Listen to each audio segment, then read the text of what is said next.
જગતગુરુ ભગવત પાદ શ્રી આદિ શંકરાચાર્યજીનો એ ઉપદેશ. એકાંતે સુખમાસ્યતામ પરતરે ચેતસમાધીયતામ.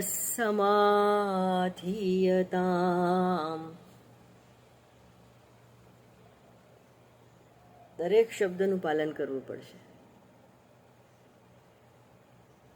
એટલા જ માટે હંમેશા કહીએ છીએ કે 100% પુરુષાર્થ.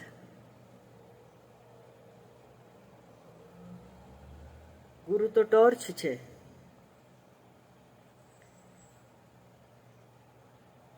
તમારા રસ્તાનું માર્ગદર્શન કરી આપે છે, રસ્તો બતાવે છે, ચાલવાનું આપણે પોતે છે.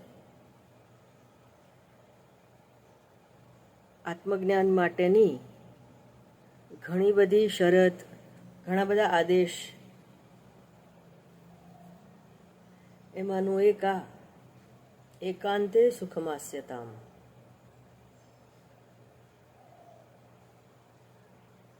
શાબ્દિક એકાંત આપણને બધાને ખબર છે. કોઈને જ્યારે સલાહ આપવાની આવે ત્યારે બરાબર આપણે જ્ઞાની, સુંદર મજાના જ્ઞાની થઈ જઈએ છીએ. જે પણ કંઈ સાંભળેલું હોય, જે પણ કંઈ શ્રવણ કરેલું હોય,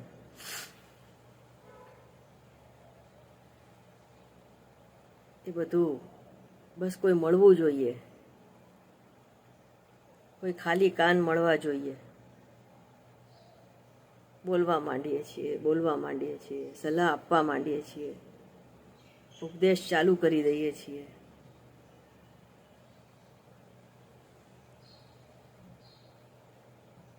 આંતરિક એકાંત, બાહ્ય એકાંત, એ બંને એક સાથે જરૂરી છે. અંદરથી તમારી ચિત્તની સ્થિતિ થોડી થોડી શાંત થવા લાગી હોય, ઈચ્છાઓ ઉપર કાબુ થોડો થોડો આવી ગયો હોય,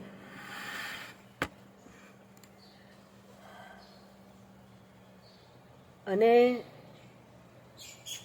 100%માંથી 80%, 70%, 60% જે ઈચ્છાઓ છે એને જ તમે ફૂલફિલ કરો છો, જે એકદમ બિનજરૂરી છે, જે ઈચ્છા પૂરી કરો તો પણ ચાલે અને ન કરો તો પણ ચાલે એવી ઈચ્છાઓની તમે બાદબાકી કરી નાખી છે. એટલે કે આંતરિક એકાંત તમારી અંદર આવવા માંડ્યું છે. That's very good. પણ આંતરિક એકાંત જ્યારે આવું આવવા માંડે, એટ ધ સેમ ટાઈમ એ જ વખતે જો બાહ્ય એકાંત ન હોય તો એ બહારનો કોલાહલ. બાહ્ય એકાંત એટલે જરૂર વગર વ્યક્તિઓને મળવું, જરૂર વગર કોઈ વ્યવહાર ન હોય કે કોઈ એવો પ્રસંગ ન હોય, તે છતાં પણ વાતો જાણવા,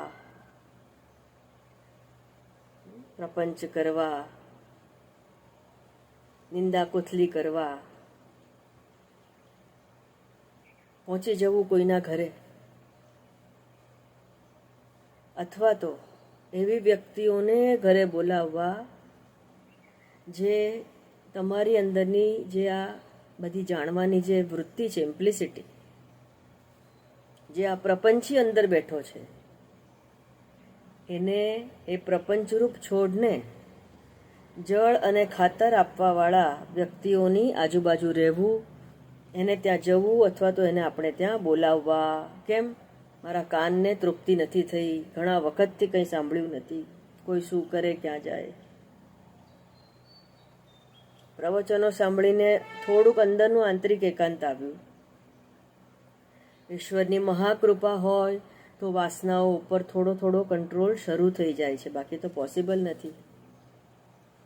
હવે આ ઈશ્વરની આવેલી કૃપાને આપણે બરાબર ધોઈ નાખીએ છીએ બાહ્ય કોલાહલથી, બાહ્ય એકાંત ન લાવીને. જે પણ કંઈ તમારી પાસે જ્ઞાન છે એ તમારે માટે છે, બીજાને આપવા માટે નથી. બીજાને આપવા માટે છે. ગુરુજનો બેઠા છે એની મેળે હા તમે આંગળી ચીંધી શકો, તમે કહી શકો કે આ સાંભળો, પણ પ્રવચન કરવા નહીં બેસી જતા. આવું મેં ઘણા સાધકોને આવી ભૂલ કરતા જોઈ છે, માટે ટકોર કરું છું. દુઃખ પણ થશે સાંભળીને, મને કોઈ વાંધો નથી, તમારા સારા માટે છે. પ્રવચન આપવું જ હોય, સલાહ આપવી જ હોય, જ્ઞાન અને વેદાંત પૂરતી. હા, સંસારમાં વ્યવહારમાં વડીલ તરીકે જો તમારું ભૂમિકા હોય તો સલાહ આપવાની છે, એ બધું કરો. વ્યવહારિક સલાહની ના નથી, પણ પારમાર્થિક સલાહ તમે પોતે જ પોતાને મનમાં આપી દો. જ્યાં સુધી આંતર એકાંત અને બાહ્ય એકાંત બંને એક સાથે ન આવે ત્યાં સુધી પરમાત્માની અંદર, જે શંકરાચાર્યજી ભગવાને કહ્યું કે પરતરે ચેતસ સમાધિયતામ, એ પરમ પરમાત્મામાં ચિત્તને બરાબરનું લગાડો. એકતાંતા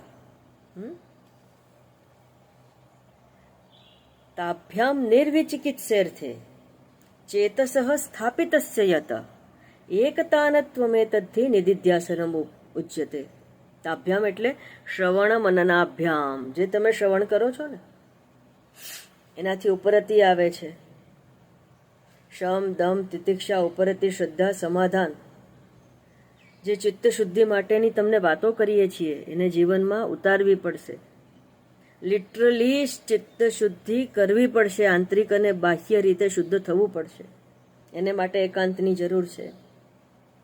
આંતરિક એકાંત તો આવી જશે, બાહ્ય એકાંત બહુ જરૂરી છે.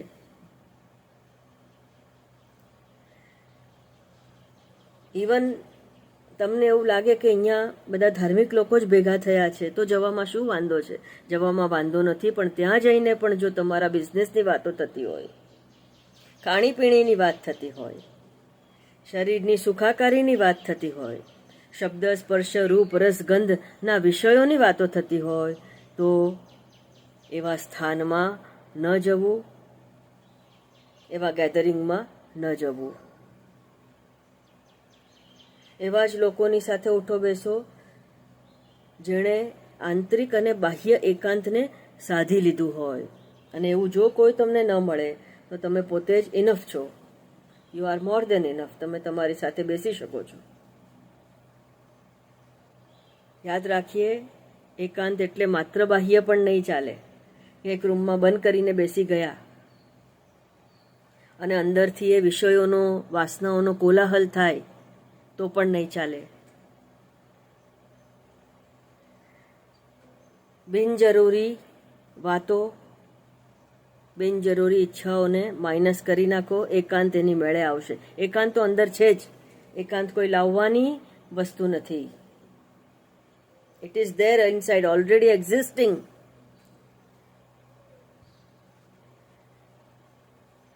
તમે કામ, ક્રોધ, લોભ, મોહ એ બધું કાઢી નાખો. સૌથી મોટી વાત જો કાઢવાની હોય તો એ છે લોકેશણા કાઢી નાખો તમારી અંદરથી.